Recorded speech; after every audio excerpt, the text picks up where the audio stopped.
Hello, ladies and gentlemen, and good evening. This is Around the Pound, and this is our final Amazon Pilot special. Tonight, we're going to be looking at Mad Dogs, which is an Amazon pilot that got picked up based on, according to Chris the Mole, a British television series of the same name, which is gone for 3 seasons. Is it still going, Chris? I have no idea. Like I said to you, I hadn't watched it. I just knew it existed. Okay, fair enough. So it's got at least 3 seasons under it. Actually, it actually has 4 series total of 14 episodes. Okay, so it's got 4 seasons. So was it just on hiatus, or is it over? Do you know? No, it began on February 10th of 2011, ended on December 29th of 2013 after 4 series and 14 episodes.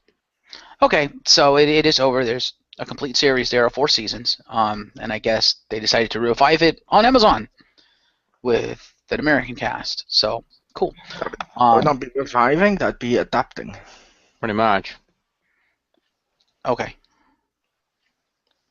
The reviving would be a continuation of the series. Okay. Well, rebooting it with an American cast. How's that sound?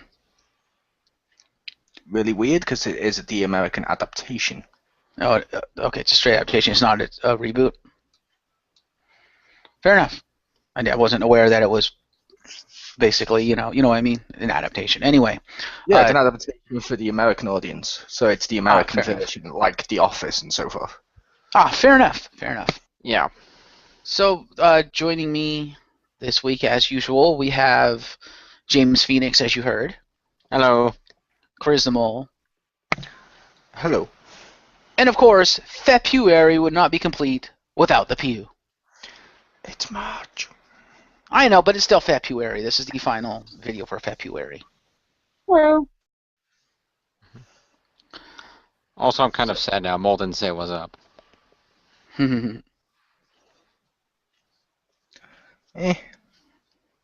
enough. So, before we begin this, because it is Around the Pound, and because I am the movie guy, I would just like to throw a quick rest in peace to Leonard Nimoy, who passed away. Was it yesterday or 2 days ago, something like that? We will be doing a full honoration of Leonard Nimoy in the upcoming Search for Spock review on the Shadows Mall, but I just thought I'd mention it quickly now since it is of relevant news. So our thoughts and prayers go out to the Nimoy family and his friends like William Shatner and them. Mm.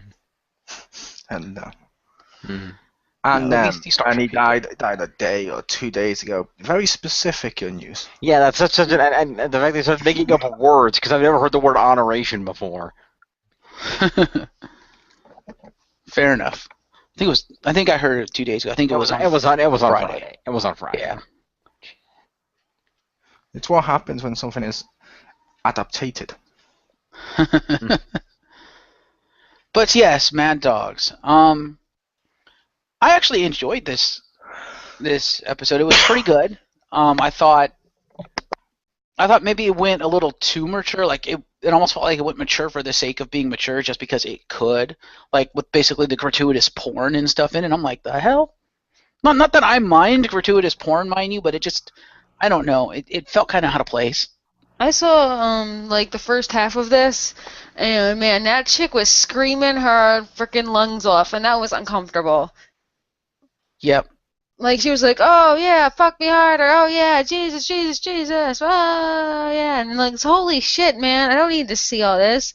Keep the fuck down. I don't want to fucking see your chest all over the place. Scream your dude at least to even it out. You had a dude. Steve Zahn was there. But yeah, I have to wonder if... Also, don't get mad just because a guy's never done that to you. Oh. Fuck off. You don't know nothing about me. But yeah, I have to wonder if that actress, I don't know who that was, the black chick, if she was a porn actress or not, just because of the way she was, doing the scene.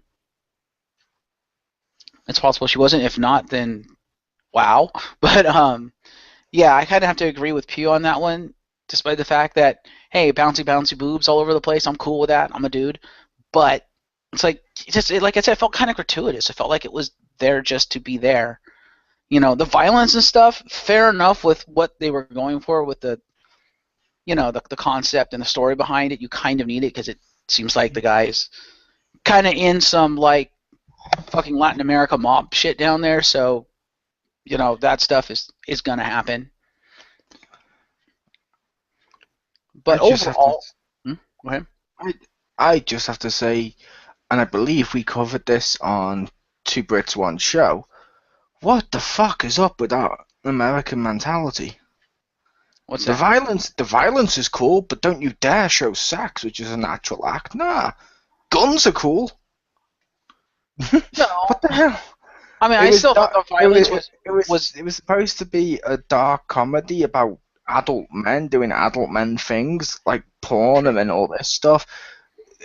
It's weird that people are okay with violence, but the second there's any mention of sex, they're like, yeah, that's going too far. I thought you already understood that about us, Paul. Didn't you see the Let's Fighting Love episode? Yeah. Funny. But it's always weird that is the mentality that people go for. It's stupid. Pretty much. It is really dumb. Sure, you can make someone into a corpse, but they stop you as soon as you try to fuck it. Well, of course, that would be necrophilia. That's illegal. I'm just saying that Unless you're okay WWE. they're okay with making a bunch of dead bodies, but the second you try to do something about it, that's when they go, oh my god, yeah. I would have to say, Jim, necrophilia, there is nothing wrong with necrophilia. The only reason I would say that is because, at the end of the day, is necrophilia not what the entire series of Twilight was about? A girl's choice between necrophilia and bestiality? This is true. But no, I mean, if they wanted to do the whole prostitution thing or whatever and bring some girl back to banger, do that, but don't turn it into a porno. Like, maybe softcore, okay, but they turned it almost to basically into a straight-up porno. Not hardcore porno, but into a porno. And I'm like, But the thing is, first of all, number one, two things. Number one, that actress' name is Jodie Smith, and no, she's not a porn actress, but she hasn't done much in terms of acting in general. Number two, She's now. actually, mostly she played a recurring role of Siren Number 2 on True Blood, apparently. That sounds important. Yeah, but anyway, so number one, no, not a professional. Number two, I get the feeling what they were going for. It didn't play off that way, but what they were going for is she was intended to be ridiculously over the top for the sake of the comedy going on out on the patio. which is fine. Going over the top is fine. It's just, I did not enjoy that or find it funny, and I found the whole scene unpleasant, and I couldn't wait till it was over. Yeah, it was a little bit. It was uncomfortable. It was uncomfortable. funny. Yeah, that's the word I was looking for. It just, the way the whole scene played out and the way what they did, it just felt wrong. Because it felt like the quick camera shots made it also feel like everybody else was uncomfortable. I felt.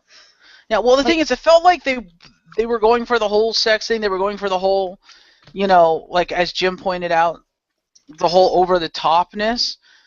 And it felt like they were trying to go for the whole porno without making it a porno thing. And the problem is they hit that medium area, the area in between it, where it's just awkward. It's not really much of a turn on. It's not a porno, but at the same time, it's gone too far to simply be, oh, we're trying to show this guy is having sex with this woman in an extramarital affair kind of thing.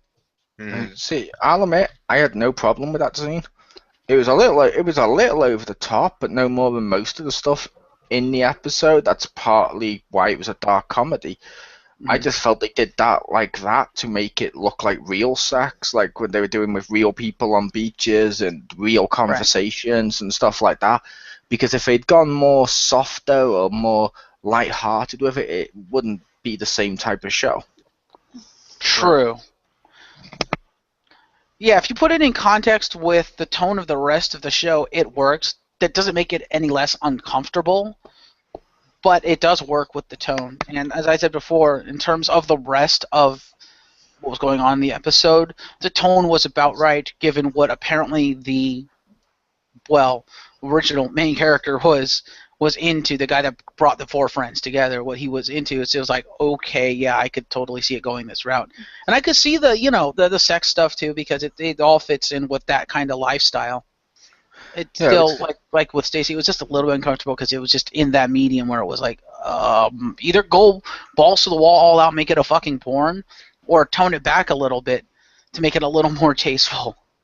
Which is fair enough. Like I said, I didn't find that uncomfortable in the least. I just found it natural. I mean, maybe it was natural, but I was like, dude, like, yeah. I just feel like I kind of felt uncomfortable. But I also feel like the other four of them, like, they started out the joke and recording it, but then I also felt that they also all felt that uncomfortable, like all the other characters. Yeah, which is fair enough. But like I said, I didn't feel uncomfortable by it. I just felt it was just a normal part of the story and stuff, and I was like, okay, cool. Fair enough. I do have to say that woman was hot, though. Yeah. What were you going to say, Jim? It was apparently racist. Was that Jim? But first of all, I was like, Stacey, didn't you date a black guy in high school? Not in high school, college. College, okay. Still. And Jim, didn't you used to be a black guy in college? Huh. He's probably a black guy's punching bag. I swear the TV show Everybody Hates Chris was literally about Jim back when he was a black guy. Huh. No, he was more intelligent. Ouch. Sorry. Anyway, the other thing I was going to make the point of, I think the purpose of that, I think it got a little uncomfortable, but I think that was intentional because what they were trying to do is, because it was kind of it was a jovial, fun mood, and they did an interesting, cinematographically speaking, it was interesting because they got to that. I mean, they used that to show the transfer from the funny, enjoyable mode of the episode into the slightly more comfortable mode by having that slowly transfer from he's getting laid by a hot black chick, nice, into wow, this is really awkward, juxtaposing that with Billy Zane on the phone getting in an argument with somebody about something, and kind of that indication more was going on, and that heavy drum beat they had going on in the background. Cinematographically, it worked really well. Which you just touched upon something I was waiting to bring up. Is everyone ready? Sure. This series has been picked up by Amazon Prime.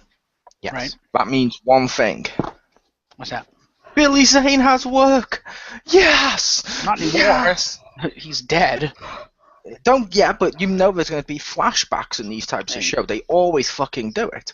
Yeah, I was kind of disappointed they killed off Billy Zane because of all the characters at least in the first episode, he was my favorite character. I was like, wow, he's fucking awesome.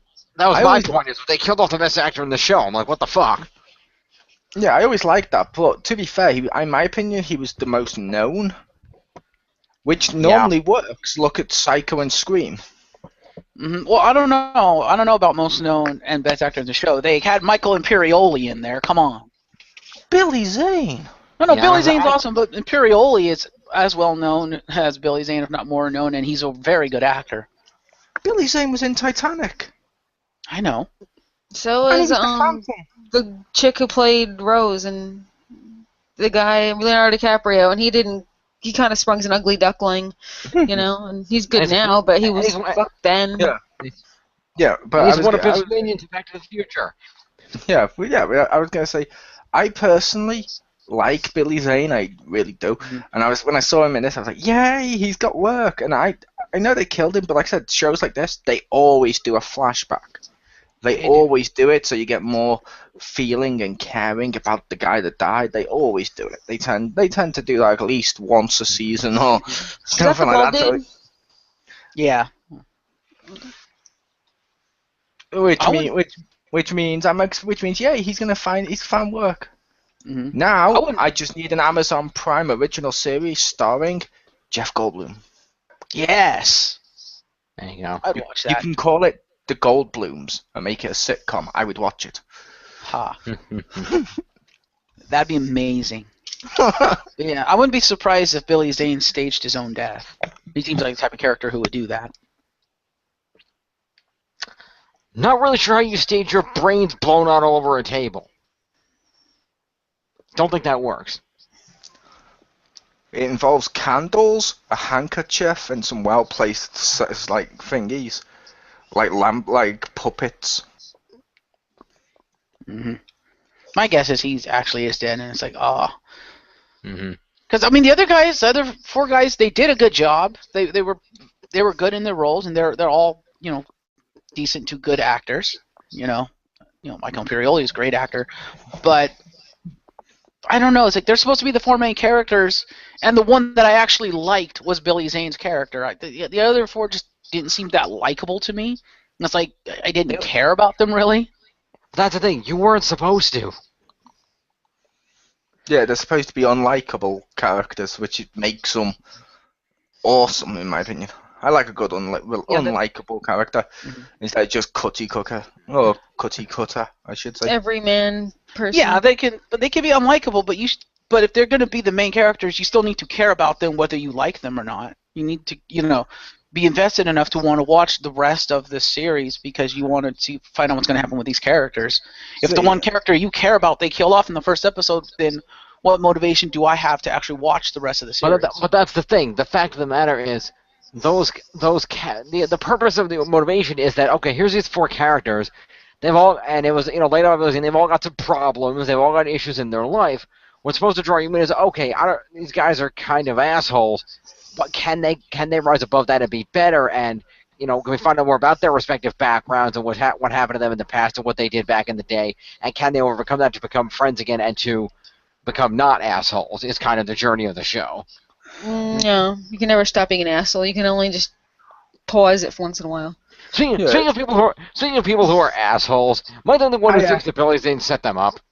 Because it seems really obvious to me that Billy Zane knew that was going to happen when he stole the boat, and judging by the fact that he basically ripped them all a new asshole right before he got shot, am I the only one who seems to think that maybe he didn't intend it initially when he invited them down, like maybe he was inviting them down to hang out at his cool villa, and then they all acted like assholes, and they were not having fun. He decided, fuck this, I'm going to kill, somebody put a goat in my pool, and my friends are acting like assholes, I'm going to kill 2 birds with 1 stone.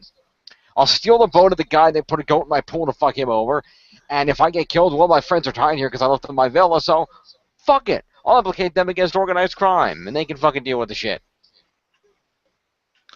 Which, that is a possibility. And like I said, I think the point of the show is not necessarily, like Jim touched upon, it's not necessarily about likable people that you want to see and you want to see all that stuff. It's about characters that you kind of want to see whether or not they can be better or whether or not they're going to get their comeuppance for killing the character you like. And the mystery itself without the characters.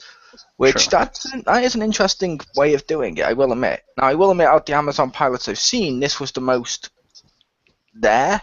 I mean, I didn't hate it, but I didn't overly love it. Yeah. It was more towards the middle, with a little bit of good thrown in. Like Billy Zane. Yeah, I can agree with that assessment. Absolutely. Like, I don't know if this is a series I would watch regularly. I am kind of interested.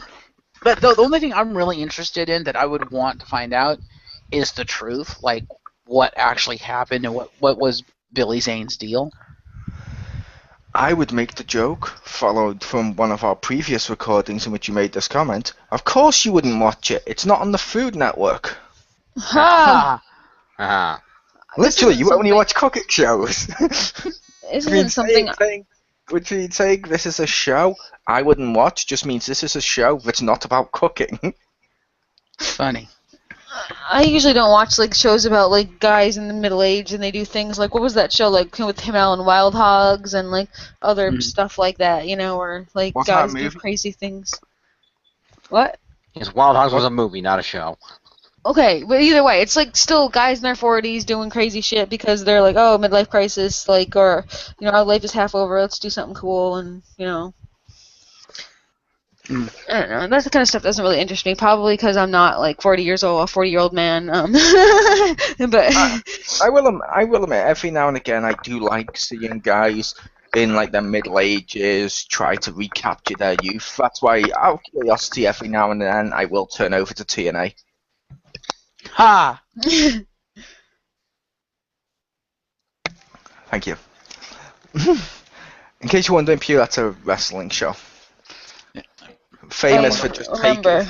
famous. Oh, okay, yeah, I was gonna say it's famous for just taking people who are really past it and putting them on a show. It's like, okay. Yeah, or go on the WWE network once in a while and watch old WCW episodes. To be fair, they had younger people, unless you are They did. completely discrediting the cruiserweight division. No, they had them. They didn't push them, but they had them. They pushed the old fogies, as was well documented in the Monday Night Wars. Which was also highly rigged. True, but it is true that they Is favored it not all highly rigged? Yeah, It they is true they favorited their branded names, but to be fair, look at what WWE's favoriting right now. Is it Very not true. King and Big Show in the main event? That all Very wrestling companies do that. You push the brand name, but TNA is filled with old. True. He's still alive. Yeah, true. But that's a discussion for another podcast. But yeah, Mad Dogs, I don't know. Like I said, the story so far is pretty good. There's a lot of unanswered questions, and that's, I think, the hook is the unanswered questions of the what the fuck just happened? Why did it happen? Who the fuck is that? And Yep. they threw in another mystery at the end, which I thought was kind of clever, of the guy in the cat that's being like, don't bother calling the police. We are the police. And he goes away in a police cruiser. Next day, police lieutenant comes walking out. Hi, I want to talk to the guy because we think he might know where this boat is. It's like, but the police was just, what? Which I will say to the people listening, the fact this has some element of mystery in it is almost brilliant timing, only because later on this month, it is worth pointing out, all of us will be in a video for James Phoenix's countdown show, a final countdown, in which we will be counting our favourite Scooby-Doo films. Yeah. You could always say Yeah. March is all about mystery. Why not? And hell, in about 2 years' time, we can even rewrite history. DuckTales, woohoo! Woo!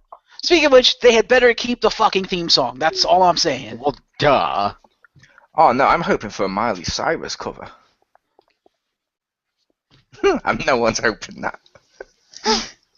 So what, they rewrite Wrecking Ball into Gizmo Duck? Who's actually No, not in the show for some godforsaken reason? A Miley Cyrus cover of DuckTales.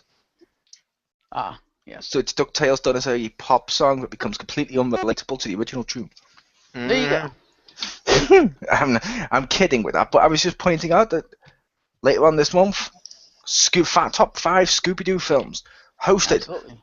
by the lustful librarian with the lovely lists, James Phoenix. Wow. Damn straight. Don't worry, just because Okay, the women's that props were inflatable, it doesn't mean they're not real. That needs to be a white card, Mole. The lovely librarian with or the lustful librarian with the lovely lists. That needs to be a white card.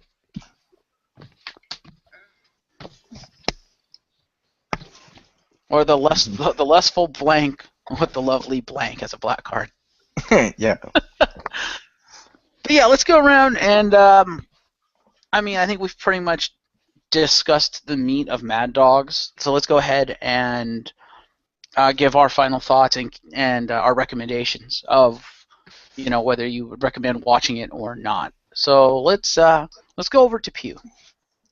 Okay, I only watched half of it, but from the half that I did see, it looked kind of funny, kind of interesting, a little bit of mystery, maybe Which like some half? action. I watched the first half. No, I watched like 5 minutes, and then I didn't watch 5 minutes, and then I watched the next 5 minutes after that, and I just did every other 5-minute blocks. That's the way to do it. That's exactly how I watched it. No, I watched the first half, and it seemed okay and interesting, and then it got really awkward, and then it went back to interesting again. And it's alright. I mean, if I was like a 40-year-old man, I'd probably watch this. So you didn't get to the really interesting part where a guy in a cat mask showed up and blew Billy Zane's brains out all over a table. Oh, yeah, I didn't see that. But, yeah. So you love cat things, you would love the guy in a cat mask. So yeah, this is okay for like people who like this kind of genre. I really don't have much to have to say more than that. I am not one of them.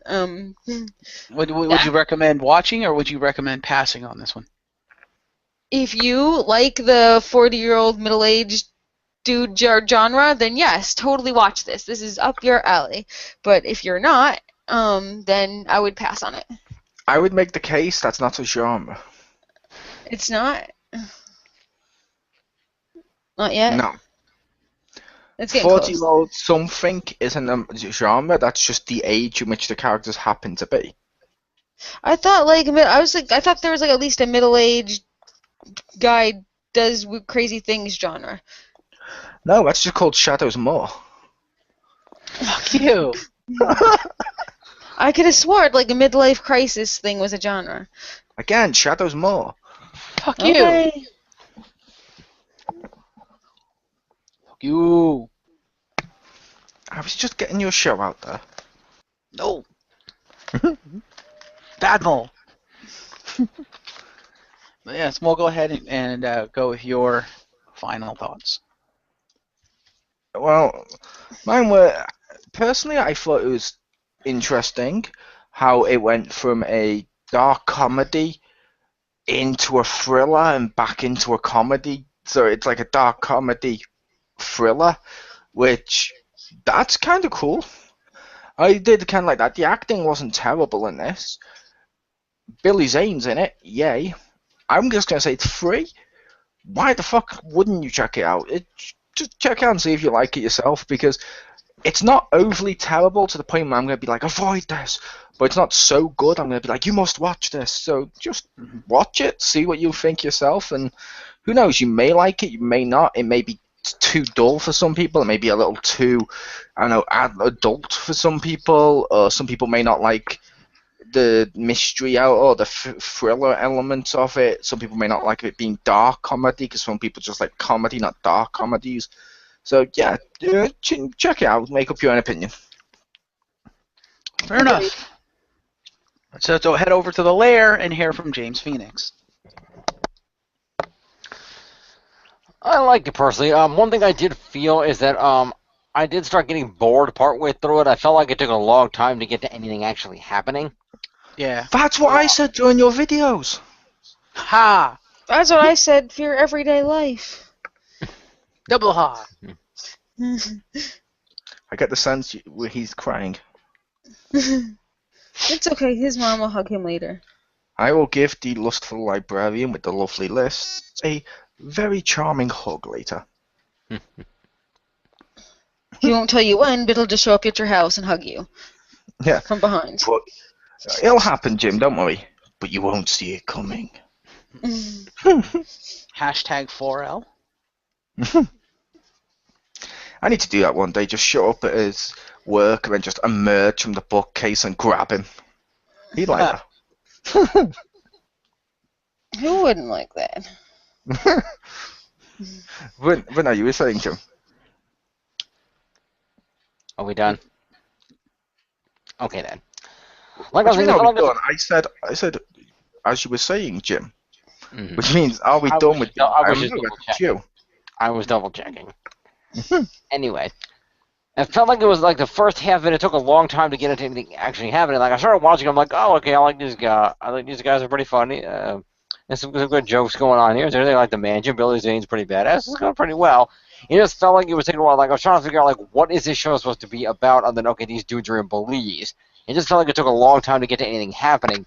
Until you started getting that dark hint of, oh, Billy Zane's hiding something, and then you start getting the phone call and the boat, and then things start happening. I'm like, oh, okay, now we get more of what's going on. But I felt like it took a long time for that stuff to start happening. And, like, I wouldn't be surprised some people started watching this and they thought, oh, this is kind of funny and cool. But they kind of started tuning out. If they got bored, they might have tuned out before they got to the ending where the stuff was happening. So I felt like they could have had a little bit more foreshadowing in the beginning that, oh, some shit's going to go down. But overall, it was really done. The acting was pretty good. The guy's pretty funny. Steve Zahn is a funny guy. I'm glad he's getting work. And I can agree with the dull part you mentioned. I think part of that will be what we touched upon in last Amazon season of some of these are made for binge watching, so this would be like the first 10 minutes of a regular show. Right. If that makes sense, so it all makes up with the larger whole when people binge watch, which doesn't always work, but sometimes does. I do that. Mm-hmm. Yeah. But yeah, it's really it was good. The acting was good. The plot setup was interesting. It was very dark, and you got the sense of the danger of what's going on. So that'll be interesting to see them work with and everything. And I think that if you're that kind of thing where you don't mind some violence and some sex in your TV, and you like watching some guys that are generally funny but they're going through dramatic situations, give it a watch. It's fun. It's free. Why wouldn't you? Fair enough. I will say they did something pretty clever in this one, and it's been done before, but I felt they executed it pretty well, and there's been things that haven't executed it as well, and that is the whole with the Billy Zane character. They tease that he's gonna tell everything because he's like, let me speak to you guys honestly for a minute, and they're like, oh, that's not gonna happen, and then so he ends up not speaking to them honestly, and it's like he's about to basically reveal the whole thing, ends up not revealing it, and then boom, he gets killed, which is it's a pretty classic, storytelling device, but it's not always executed properly. The device of we're gonna tease, we're gonna tell you everything, and then not tell you everything, and the entire series is you through the characters that are left discover what was really going on. They did that in The Flash. The last episode I saw where the bomb chick was gonna say everything. Personally, whenever they do these mystery stuff like that and they build it up beforehand, I always preferred the guy who gets shot to have blocked out the sun beforehand and then constantly ruined like the elementary school, and then when he gets shot just lands on the fucking sundial. That's always well executed. Okay then. Spoiler alert, the baby did it. Oddly specific. Not specific enough. No, it was. I don't know what that's from. Simpsons, who shot Mr. Burns? Oh, well, that was weird because nobody suspected Maggie. Which I don't know why he pointed to MS. Yeah. But yeah, I thought that was clever how they did that, and I thought it was well executed, and that was a great setup. Like I said, overall, there were the awkward moments, and I felt, I guess it has to be dark, but I felt it was a little maybe too dark, but I understood why. But overall, it was pretty good. I enjoyed it. The acting was really good on most fronts. Hopefully, the acting gets better as the series goes along. Mm-hmm. But speaking of the dark, it should be noted that it was made a lot darker than the original British version because this pilot has been rated an 18 compared to the 15 that was given to the original series in terms of the British rating system. Yep, which it's also worth noting that doesn't necessarily mean darker. That could just mean more blood, or sex, or more sex, or it could mean anything like maybe they used drugs or alcohol more than the other one. Doesn't necessarily mean dark. Yeah, because it's all like about like they put a cigarette in there, it's automatically teen. That doesn't make it dark or more blood or sex or anything. It could just be one of those triggers that makes it jump up the level or down. Mm-hmm. This is true. But and as the others mentioned, it is free, so I do recommend at least giving that first episode a watch if you're into that kind of thing. That kind of show. If you're of age to watch it, obviously I would say keep the kids away from it. This is definitely not kids fair. But yeah, give it a watch and form your own opinion. You have varied opinions here on the X-Pound. Some of us liked it, some of us didn't. So. Yeah, and I will just add, comparatively speaking, given the choice to, given that we're summing the month here, given the choice, go see Man in the High Castle. Yeah, that show was good. I like that show. That show was a great concept done really idiotically. Like I said, it was okay. It could have been a lot better. Yeah, it could have been a lot more subtle than every scene having the Nazi logo. Oh my god, my toilet has a Nazi flusher! Oh! Yeah, I swear I've seen episodes of Dora the Explorer that were more subtle. Wow. And they had a song about the map. Yeah, they did. Mm-hmm. Those were our opinions. I don't recall that episode of Dora the Explorer. How many swastikas were in that one? There was only 4, but they were cleverly hidden, and you, as the audience, had to identify them. Ah, fair enough. I don't see how that's all subtle, but fair enough. Because it's only 4, not every single scene. Fair Like enough. her grandmother wasn't wearing swastika. She wasn't having Yeah. a swastika plant. She didn't call Do it you a get it? swastika plant. Yeah. Do you get it? Do you get it? Do you get it? The Nazis won. Do you get it? Do you get it? It's like, yes, we got it. Can we move the fuck on? That'd be like an episode of Star Trek where all they kept doing is coming out and just being like, yeah, totally just took a space shit in the space toilet. Now I'm gonna sit on my space chair and do space computers. It's like, yeah, we get it. You're in a spaceship. Move the fuck on. That might just be me though. I like things a little subtler. Yeah, it was like over the head. Hey, I would like to go to like Naziville and order some Nazi fries with my Nazi burger. Yeah. You know, interestingly enough, since we only watched 3 pilots this season, at least in my opinion, there wasn't a standout among the 3 that we watched that I could say, Well, yes, this was great. Go watch it now.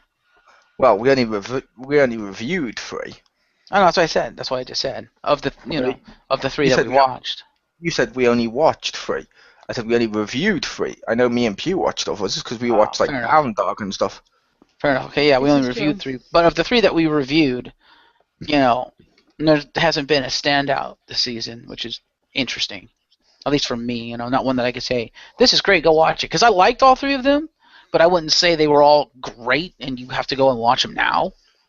See, ironically, I will admit I thought all 3 were done badly. First 2 Fair was enough. subtlety of cooking puns and Nazi stickers. This one more just because it's like Jim said, like I said and stuff. It's not bad, but it's not good either. It's just there. Yeah. Agreed. Like if you already didn't have a predisposition to like these sort of films, like you own, like I own, all these kind of things, you're not gonna get into it now. Like this isn't gonna pull you in if you weren't already in it. Right. Jim, you're oddly quiet. What's your opinion of the Amazon pilot season as a whole? To be honest, I really like being in the High Castle. Maybe it's just me. I'm big on the alternate history genre. So even though they kind of went all on the Nazi stuff, I still thought it was really good. I mean, I'm kind of interested to see where that goes. And I like this one; it wasn't too bad. And the magic thing, yeah, the acting wasn't that good, but it could have been worse. Yeah. Yes, but we were saying there was nothing really standout. There was not a single one of the 3, at least, again, in my opinion, and I know Mole thinks they're all bad, as he said, which I can kind of agree with. There was not one that I could say, go rush out and watch it now, and I was wondering if you agreed or disagreed with that assessment. I think he answered when he said he loved Man in the High Castle, which, Fair to be enough. fair, Man in the High Castle wasn't bad. It was just only the subtlety that ruined it. I like Jim, do like alternate histories and stuff. That's why I read the book of that and stuff. I just don't like the lack of subtlety. That always hurts Right. stuff for me. Which is understandable. Which is fair enough. And it is worth noting that, well, these were the ones that were picked up. The show Salem Rogers did have an order for more scripts made. Fair enough.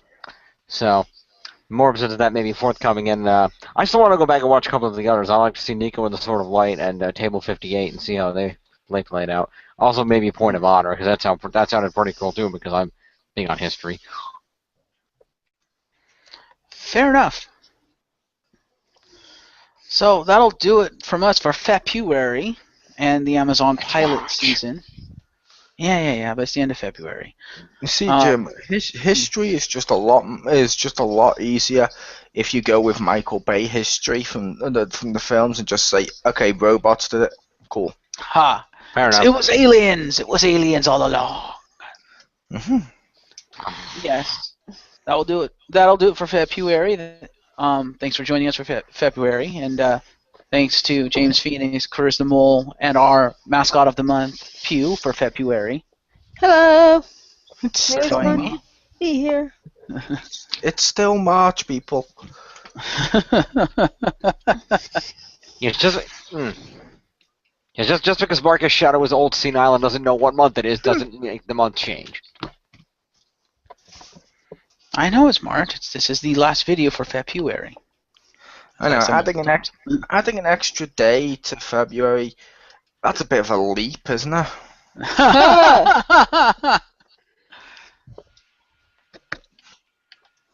I'm not gonna do that. That's not what I was gonna hit, but okay, fair enough. That works. But yeah, stay tuned for upcoming things from us. We'll be scheduling tomorrow, so. But I can tell you within the next, probably this week, if not this week, then next week, Mole and I will be reviewing the Michael Bay produced Teenage Mutant Ninja Turtles. So be on the lookout for that. Wasn't that supposed to be today? It was. We decided not to because I got back late because I was out all afternoon. Yeah. Fair enough. So we'll probably do it during the week. Yes. Also to be mentioned, first of all, I don't know. I'm hoping to review the other two Mummy films with somebody. I don't know who yet. Unfortunately, there was some issues with getting everybody available to film the last ones. There was some scheduling conflicts and some personality conflicts, but we worked it out, and hopefully I can at least one or two review those two films with me, and we'll see where it goes. And after that, I hope I was speaking to our good friend Simon Pegasus last night, and we are still going to review Animorphs. I'm hoping we can schedule at least one Anim. Simon said I don't think he actually did it, but he said he was going to give me his schedule to let me know what his days were, so we can hopefully schedule at least one Animorphs review per month. Good luck. I don't know how many books we're going to be doing for each of those reviews. I'm hoping for at least 5 books because they're freaking short as hell. But we'll see how that plays out. Good luck with that. We've all been there. Mm-hmm. Yep. Yeah, we'll see. Yeah, Mole, remind us again how long we've been trying to schedule the Assassin's Fist review. Yep. I don't know what that is. The Street Fighter Assassin's Fist. And you never will. I don't know. An Assassin's Fist is what you use on the game Assassin's Creed before you get your weapons. Nice. Well, no, it's that Street Fighter fan-made web series that was on the internet that they released on like DVD and Blu-ray. Technically not fan-made. Really? I thought it was made by fans. Okay. The one they did first, before that, was fan-made. This one, Capcom actually gave them the rights to do it as a web series, hence why it was actually allowed to be sold, because otherwise that'd be violation of copyright. Fair enough. I stand corrected. Fair enough. The more you know. But yeah, one way or another, we probably will end up reviewing that with or without Simon. We'd like to do it with Simon, but I would like to review it, and I know Mole would too. Indeed. But anyway, that'll do it from us for tonight. You all out there listening to us, you guys have a good night, and join us again later in the week when we review more stuff. Good night, everyone. Hopefully you found our video to be grand.